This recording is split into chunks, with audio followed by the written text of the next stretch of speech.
So, Rimac are buying Bugatti? This is awesome!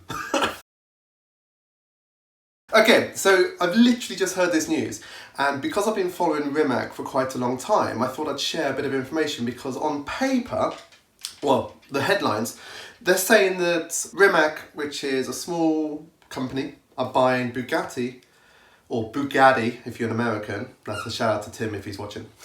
So there looks like a small company's buying a very big company off an enormous company, which doesn't normally happen.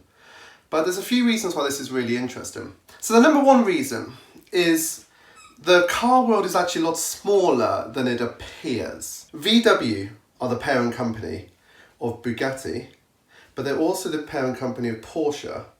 And Porsche invested in Rimac, and Rimac have done a lot of the sort of EV technology, I assume, for maybe even, you know, the Taycan, the Panamera 918, all those type of things. So you've got a little bit of a spider's web of who owns who here, because if Rimac are buying Bugatti, then in a way Porsche are buying Bugatti off themselves ish. So this all gets a bit confusing.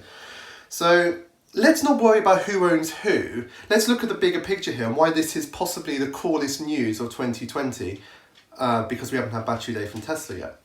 So you've got Bugatti, insanely cool cars, multi-million sort of pound, dollar, euro, whatever cars.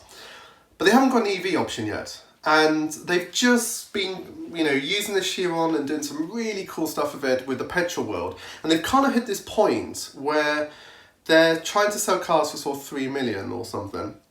And the EV world is massively catching up. You know, Rimac have their own sort of hypercars, and you've got like Lotus and you've got Pininfarina. So there's a lot of hypercars coming up, and pretty much every engineer I talk to says EV is the future in terms of performance.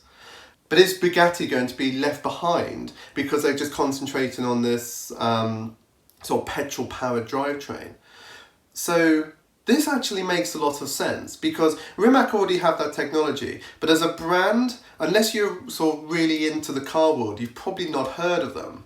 Whereas Bugatti are known worldwide. So Rimac taking over the Bugatti brand, making insanely luxurious hypercars, but then using their EV drivetrain, yeah, that's just brilliant. And this is why this news is so exciting. So yeah, going to be watching out for some more news on that very soon. So if I hear anything more, I'll share. And yeah, great news. See you soon. Bye.